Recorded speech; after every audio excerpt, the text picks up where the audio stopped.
Yes, medium access control protocol we have started in the last lecture. In the last video we have seen the CSMA and its type, that is 1 persistent, 0 persistent and P persistent. In this lecture we are going to study the second type of medium access control protocol is CSMA-CD, that is carrier sense multiple access collision detection.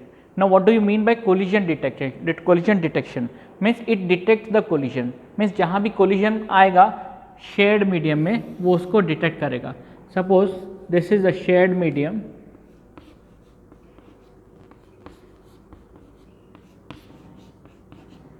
in this shared medium suppose these are the 4 nodes A, B, C, D. Okay, now if A wants to transmit data to D, then it will send the information through this link. First we have seen the persistent method, 0 persistent, 1 persistent and P persistent. उसमें क्या होता है कि continuously ये channel को monitor करता है कि कैरियर आ रहा है कि नहीं. If it will sense the carrier. ठीक है, कैरियर को जब सेंस करेगा तो वो कंटिन्यूसली सेंस करता रहेगा. अगर उसको कैरियर मिलता है तो वो क्या करेगा, wait for some time for sending the information, and if carrier is not present then it will start sending of information. ठीक है, अब हम कंसिडर करते हैं कि ए ने सबसे पहले ये नोड को सेंस किया, यहाँ पे उसको कोई इन्फॉर्मेशन नहीं मिला तो इसने स्टार्ट कर दिया transmitting of information from this side. ठीक है, साइमल्टेनियसली ये सेंड कर रहा है डी को, और डी ने भी क्या किया एट द सेम टाइम, इसने at time T started the information sending from A to D, और सेम टाइम टी पे डी ने भी क्या किया अपना इंफॉर्मेशन सेंडिंग स्टार्ट कर दिया. D is also send the information at this point. तो क्या होगा, एट सम टाइम यहाँ पे टी प्लस समथिंग 1 जो भी टाइम रहेगा, ठीक है, वो टाइम पे क्या हो जाएगा, यहाँ पे कोलिजन हो जाएगा. तो ये इस मेथड में क्या होता है, CSMA-CD में ये कोलिजन को डिटेक्ट करता है.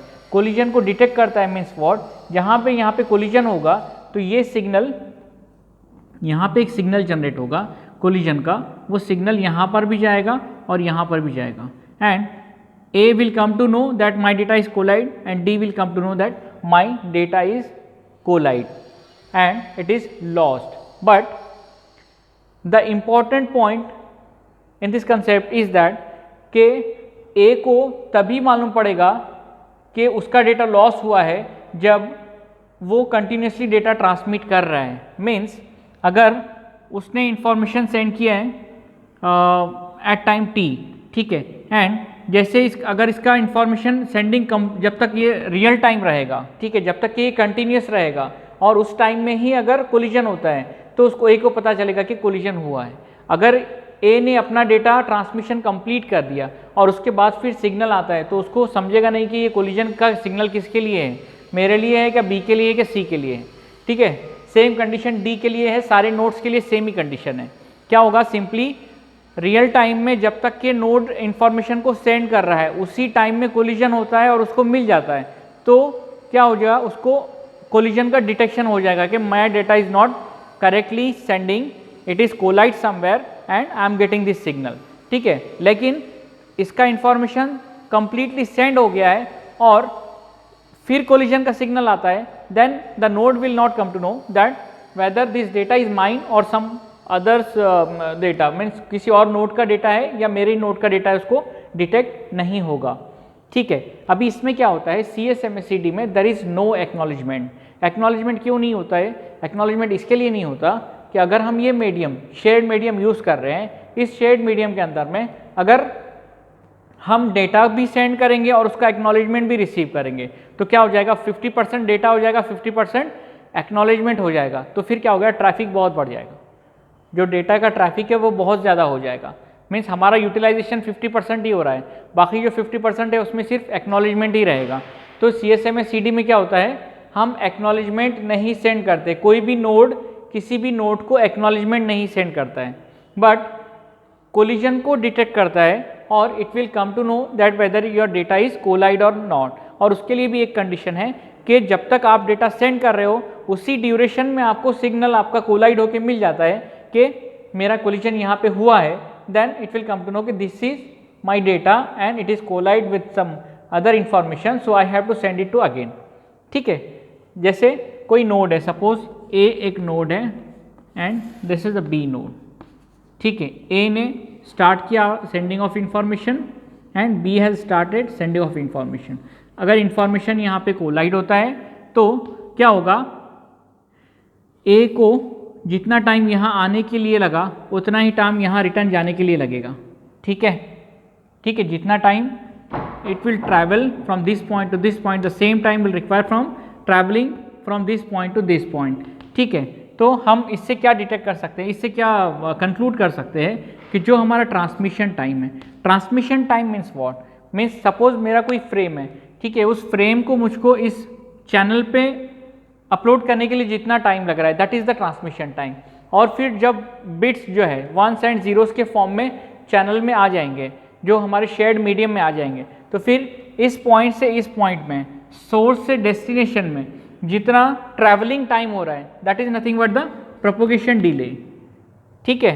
डायरेक्टली सेंडर और रिसीवर में कुछ ना कुछ तो टाइम लगेगा ट्रांसमिटेड डेटा को रिसीव करने के लिए, that is called as the propagation delay, ठीक है। ट्रांसमिशन टाइम क्या रहेगा, जो फ्रेम हमारा चैनल पे अपलोड करने के लिए जितना टाइम रहेगा that is the transmission time.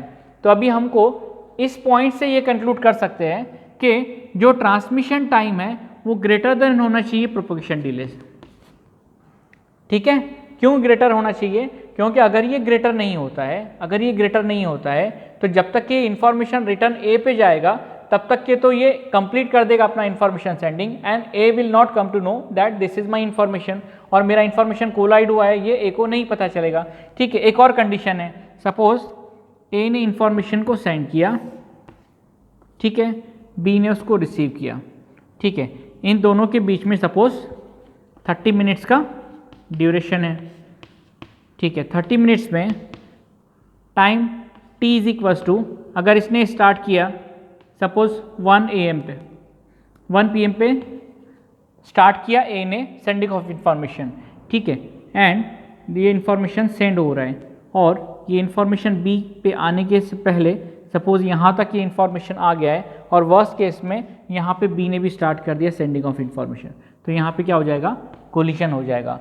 ये कोलिजन बी को तो फौरी पता चल जाएगा क्योंकि बी ने अभी स्टार्ट किया है, तो बी को 1 मिनट में मालूम पड़ जाएगा कि मेरा डेटा जो है वो कोलाइड हो गया है। लेकिन ए को कब मालूम पड़ेगा, जब ये 29 मिनट्स तक यहाँ आया, फिर यहाँ से रिटर्न जाने के लिए इसको और फिर से 29 मिनट्स लगेंगे, ठीक है। तभी ए को मालूम पड़ेगा कि जो डेटा मैंने ट्रांसमिट किया था वो करेक्टली रिसीव नहीं हुआ है, कोलाइड हो गया है। एक तो ये कंडीशन है। सेकंड कंडीशन ये है कि जो डिस्टेंस ये ट्रैवल कर रहा है, ओके मीन्स ओके, ठीक है। तो अभी हम इससे क्या कंक्लूड कर सकते हैं कि जो ट्रांसमिशन टाइम है, transmission time should be greater then होना चाहिए या इक्वल होना चाहिए ट्वाइस ऑफ प्रोपोगेशन डिले के, ठीक है। क्यों ट्वाइस ऑफ क्यों किया है, क्योंकि 50% नहीं होना चाहिए, ट्वाइस होना चाहिए, this much plus this much.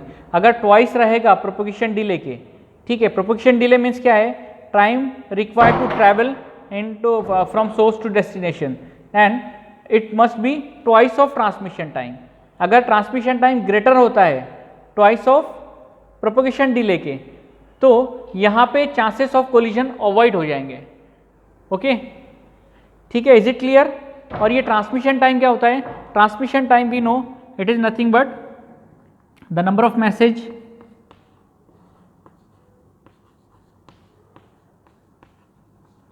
with respect to the bandwidth,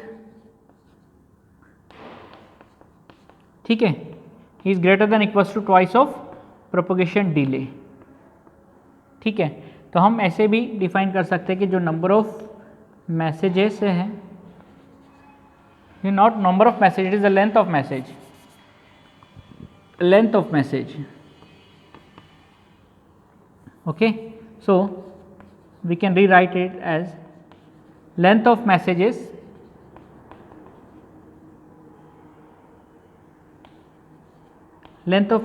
should be greater than or equals to twice of propagation delay into bandwidth,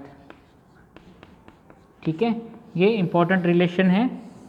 किसी भी कॉम्पिटिटिव एग्जाम में अगर आप अपीयर करते हो तो वहाँ पे कोई एक पैरामीटर दिया रहेगा और आपको फाइंड आउट करना रहेगा। तो so this is the important formula for remembering. इसको आपको याद रखना है अगर किसी कॉम्पिटिटिव एग्जाम में सॉल्व करने के लिए आता है। कुछ 2 पैरामीटर्स रहेंगे, एक आपको फाइंड आउट करना रहेगा। ठीक है, इज इट क्लियर? CSMA-CD में होता क्या है? देखो CSMA-CD में सबसे पहले read this, A station monitor the medium after it sends the frame. Station क्या करता है? सिर्फ सेंड करने के बाद छोड़ नहीं देता है, उसको कंटिन्यूसली मॉनिटर करता है। ठीक है, क्या मॉनिटर करता है? To see if the transmission was successful. ठीक है, ये ट्रांसमिशन सक्सेसफुल हुआ कि नहीं, वो ये उसको देखेगा। ये किससे मालूम पड़ेगा? कि अगर ड्यूरिंग द ट्रांसमिशन उसको अगर कोलिजन का सिग्नल मिल जाता है means it is not transmitted successfully, अगर नहीं मिलता है means it is transmitted successfully. If so, अगर हो जाता है transmission, the station is finished, it will finish sending of information. Otherwise if there is a collision the frame is sent again। ठीक है, अगर कोलिजन होता है, वो कोलिजन कैसे मालूम पड़ेगा? जैसे हमने यहाँ पे डिस्कस किया है कि ये सिग्नल वापस यहाँ पे मीन्स यहाँ पे एक सिग्नल जनरेट होगा, वो सिग्नल यहाँ पे भी रिसीव होगा और यहाँ पे भी रिसीव होगा, बट कंडीशन सिर्फ इतना है कि वो रियल टाइम में होना चाहिए, मीन्स इसका डेटा ट्रांसमिशन कंप्लीट नहीं होना चाहिए तब तक के। ठीक है, और अगर वो कंप्लीट हो जाता है then the collision can not be avoided and the node cannot detect the collision at that point। ठीक है, इज इट क्लियर? और फिर हमने ये इंपॉर्टेंट फार्मूलेज देखे जिसमें प्रोपोगेशन टाइम हमने देखा है कि वो प्रोपोगेशन टाइम क्या होता है, ट्रांसमिशन टाइम क्या होता है, और प्रोपोगेशन टाइम जो है वो लेस होना चाहिए, ट्रांसमिशन टाइम ग्रेटर देन होना चाहिए। क्यों ग्रेटर होना चाहिए? ट्वाइस, क्योंकि ट्रांसमिशन टाइम और प्रोपोगेशन डिले में क्या रिलेशन है? अगर हम देख रहे हैं कि यहाँ पे अगर propagation delay means time required to travel from A to B, अगर ये प्रोपोगेशन डिले बड़ा हो जाता है तो प्रॉब्लम क्या होगा? तो प्रॉब्लम ये होगा कि जब तक कि ये इंफॉर्मेशन यहाँ तक रिसीव होगी और यहाँ पे कोलिजन होता है, तो जब तक उस एक को पता चलेगा तब तक बहुत डिले हो जाएगा और फिर एक को पता ही नहीं चलेगा कि मेरा इंफॉर्मेशन कोलाइड हुआ है कि नहीं हुआ है। Okay, so transmission time should be greater than propagation delay. कितना ग्रेटर होना चाहिए? Twice of propagation delay, greater than equals to twice. क्यों ट्वाइस होना चाहिए? वो हमने इस एग्जाम्पल से देखा है। ठीक है, एंड उसी को हमने we have rewrite this expression as transmission time, we know that it is equals to length of message with respect to the bandwidth. तो हमने बैंडविड्थ लेंथ ऑफ मैसेज के लिए इसको rewrite, we have written this expression once again. Okay, this is all about CSMA-CD।